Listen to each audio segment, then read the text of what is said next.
تو اللہ کے نبی صلی اللہ علیہ وسلم کہتے ہیں اتنی سی خود پسندی اس کی اللہ تبارک و تعالیٰ کو اتنی ناپسند گزری کہ اسی وقت اللہ نے اسے زمین میں دھسا دیا، زمین کو حکم دیا اے زمین اس کو اپنے پیٹ میں دھسا لے، اور اللہ کے نبی فرماتے ہیں وہ آج بھی دھس رہا ہے، قیامت تک دھستا رہے گا۔ اللہ اکبر۔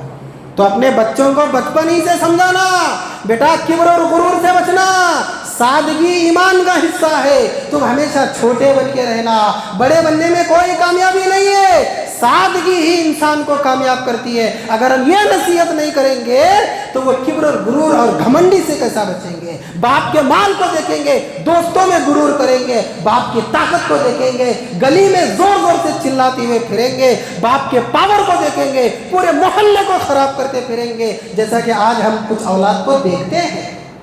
اگر ایک باپ گلی کا کونسلر ہے نا تو یہ بیٹا اس کا نوح علیہ السلام کا بیٹا بن جاتا ہے، کنعان بن جاتا ہے۔ میرا باپ گلی کا کونسلر ہے، اگر وہی گلی کا کونسلر اسے سمجھائے، گلی کا ممبر اسے سمجھائے، بیٹا میں بڑا ضرور ہوں، لوگوں کے بنانے کی وجہ سے بڑا ہوں، اگر لوگ کل مجھے ووٹ نہیں دیں گے تو میں روڈ پر آ جاؤں گا، میرے اس ممبرشپ کی وجہ سے تم کبھی غرور اور کبر نہیں کرنا۔ اللہ لقمان حکیم یہ نصیحت کرتے ہیں اپنے بیٹے کو، اور کیا نصیحت کرتے ہیں؟